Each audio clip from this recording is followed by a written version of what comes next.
Hello, my name is Keith Leitner, and I'm the author of the recently published book, The Journey, A Guide to Lean Transformation Success. This book has been the culmination over 30 years of working with lean transformations in tons of different industries and seeing lots of wonderful things happen. It was my passion from the beginning. It is still my passion to this day. Yet I still see 30 plus years into lean transformations, I still see organizations struggling with achieving the types of results that they feel that they should be. And there's a lot of pretty common threads to why that happens. And so my reason for writing the book was to help organizations that are in that state, that are either wanting to start a lean transformation, revitalizing their lean transformation, or just frustrated with their lean transformations at this point, understand some of the reasons why that may be happening. So starting today, I'm going to start a video series that is designed basically working in conjunction with my book to give you some tips and insights and basically help you along the way if this is something that you're endeavoring to achieve is lean transformation. So what's interesting though is today I also, with this being the first video, I want to introduce you to someone who's going to, I think, play an integral role in this video and the rest of the videos moving forward.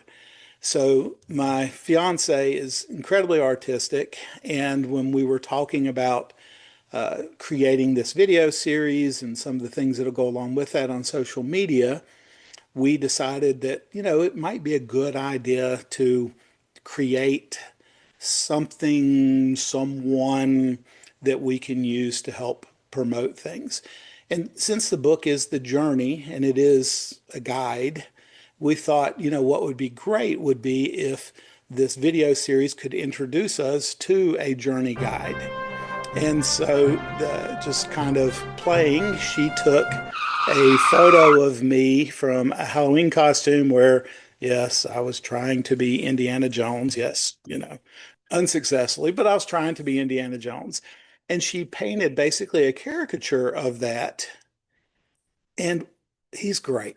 And so he is going to be the guide for the journey.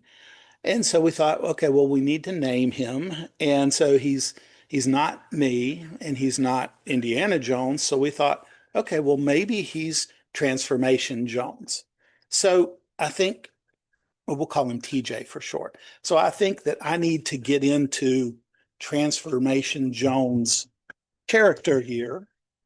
So if you will humor me here, allow me to. Yeah, that's good. Let's get into Transformation Jones. Here we go. I think we'll let my version of Transformation Jones help guide us through the first video and moving forward. So what am I going to do with these videos? Well, today I just wanted to introduce you to Transformation Jones. But what I also want to do is I want to give you an overview of the journey. So just to give you an idea of what's in the book and what you could expect if you purchase the book. So basically the book has two major parts. So when I look at lean transformations and I see so many of them that struggle, I see so many of them that are not achieving the results that they want to achieve. And I start to look kind of do a behind the scenes, do an autopsy, if you will, to find out what are the things that are keeping it from being as successful as the organization needs it to be. And one of the things that I find is that almost all of these transformations that are struggling were transformations that basically they're looking at from the technical perspective. So these are technical transformations. These are physical transformations. These are where they're putting their time and effort into everything they need to do to physically transform their processes, their operations, and so forth. So again, it's this technical, physical transformation. But what they're missing is that lean transformations are much less so technical, physical transformations. They're much more so human transformations. It's the human side of the transformation that's most often overlooked, that is most often leading to the frustrations that the organizations feel.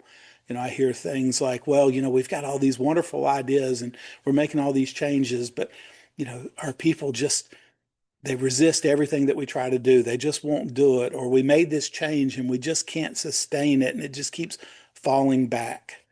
And so this human side of the transformation, I think a lot of times is looked at secondarily, tertiarily, maybe even further down the road than that, but it needs to be the primary thing. So the first part of the book is explaining why that is. It's getting into kind of the psychology of the way humans think. And if you're going to do something like a lean transformation, what do you need to do to, empower and engage that human workforce?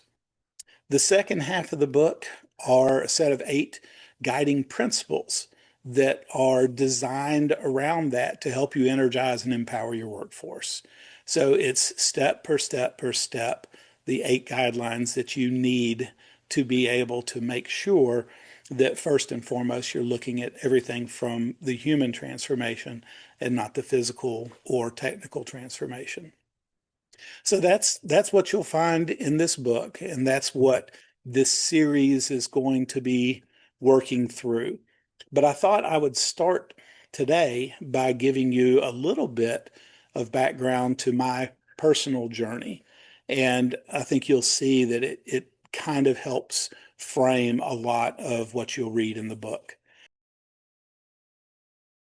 So I started my working career like probably many of you did, working in the grocery business. So 15, 16 years old, went to work for a grocery chain, bagging groceries, running the cash register, stocking shelves, helping to receive trucks and move stuff around, basic grocery store things that part-timers through high school, would probably be doing. I stayed working with them through college, would come home during breaks or during the summer, continued working for the grocery store. So in the summertime, I would frequently work third shift, stocking shelves, just different types of things. When I finished with college, my bachelor's is in psychology from Appalachian State University. Yeah, go Mountaineers. So my bachelor's in psychology and this work experience that I had in the grocery store, the first job that I had was in management with a grocery chain. And it was wonderful. I was loving it. And so I was putting my understanding of humans and human behavior and human motivation from my bachelor's in psychology with my understanding of the grocery business to basically decide to make myself into a leader in that area. Was enjoying that quite a bit. And then just through life changes and happenstance, I ended up moving out of the grocery business altogether and going to work for a manufacturing company. So this was a top 50 Fortune 500 company, yet it was in a very small town in rural South Carolina. And I went to work there largely because there was a master's program that I wanted to start doing at night. I could work at this manufacturing organization during the day and go to school at night.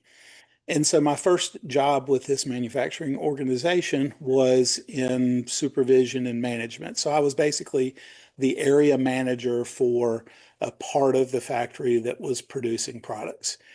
I didn't know the first thing about manufacturing. I knew nothing about manufacturing. And so I came in there with a bachelor's degree in psychology and some leadership experience from when I ran my own grocery store and so forth, but didn't know the first thing about how to build anything. And to be honest with you, as I started working there, I found that a lot of the things that they were telling me, well, if you need to do this, this is what you need to do. If you need this particular item or this particular material, here's how you go about doing it. And they're explaining all these things to me. And frankly, everything they're explaining to me just makes no sense to me. It seems overly complicated and complex and difficult. And when I would ask them, why is it this complex, or why do you have to do that? The answer I most frequently got was, well, that's the way we always do it. That's the way it has to be done. And this is an Air Force term that I love. They basically told me to shut up and color. And I didn't have solutions. I didn't have better ways of doing things. I just knew it made no sense. Well, luckily, shortly after I started working there, we had a consultant come in and teach us for a couple of days about this thing that we know today is lean. And I can tell you, when I'm listening to this consultant, it's like the angels on high started singing and the clouds cleared, and you know basically there was just this coming from the heavens that just sounded like amazing things, and it made so much sense to me. Now, it was quite a bit different than what we were doing, but it made so much sense that we decided, and we being me and a group of others where I worked, decided, you know what, we're going to start to try to embrace this. We're going to see if we can't use some of these concepts and these tools and do some of these things. And I like to say, because it's true, we made a lot of mistakes at first. Probably the thing we were most successful with was being unsuccessful in our efforts. But we knew that the way that it was messed up so bad that we just kept trying and working our way through the mistakes and learning as we were making our way through the mistakes and making transformations. The neat thing is that that facility in rural South Carolina became known as a showcase facility for this very large corporation. And people, before I left there, were traveling from around the world to come to this little place in South Carolina to learn how to do lean, all because we were willing to make the effort and make the changes. Now, the other thing that I learned as I was doing that was, again, I didn't have the solutions.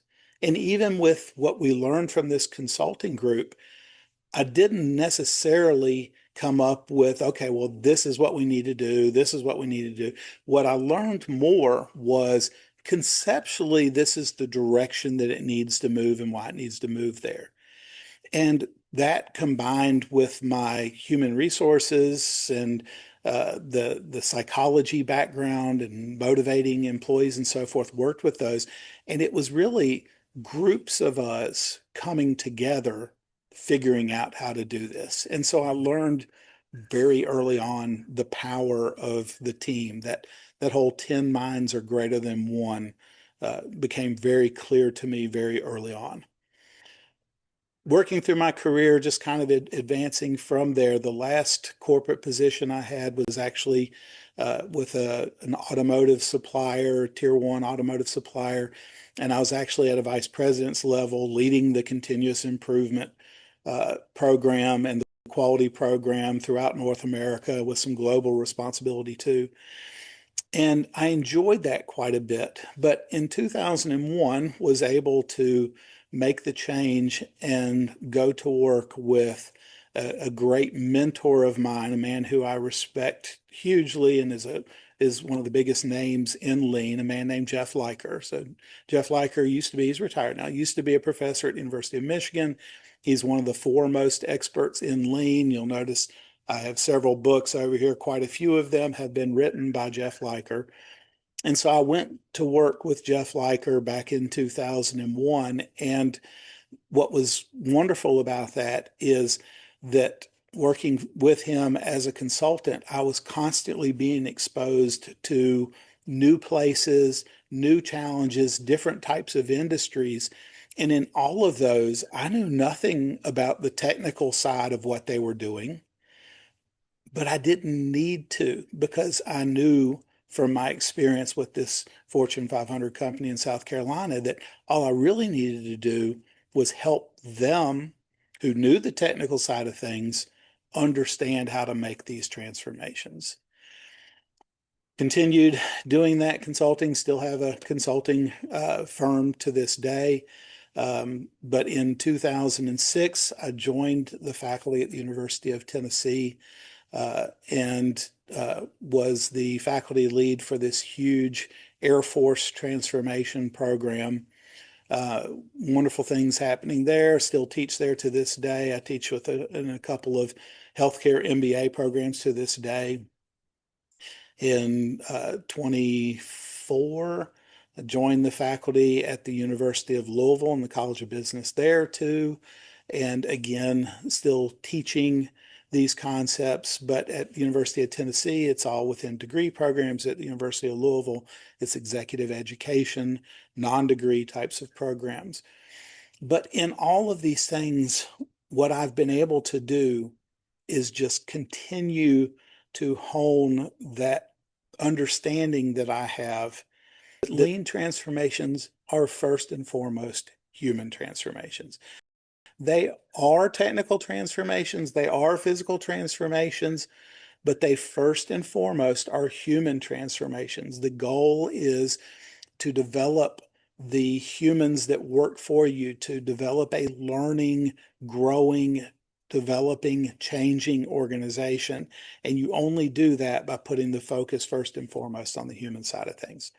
So again, that will come out very clear in this book as we go through it over this series of videos. So I'll close by just saying, give you a little bit of an idea of what I expect will happen in future videos as we move forward. So my intention is to at least monthly, it may develop a rhythm faster than that, just depending on how things go, but at least monthly to release videos and articles related to that video that are working our way through the journey, understanding what it's about, why it's there, how to take advantage of it, going through the guidelines, those types of things. So we're going to have a detailed look at the journey as we go through it.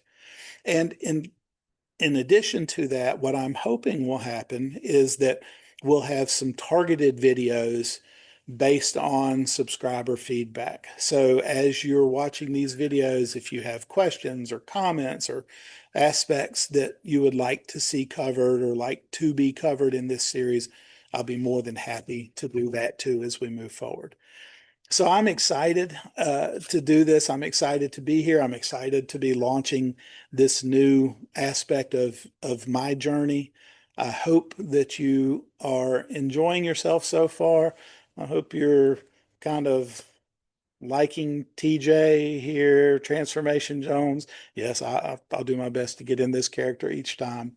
And I hope you'll join me as we release future videos. And until then, I wish you nothing but the best with your journey and hope that you have an amazing day on your journey.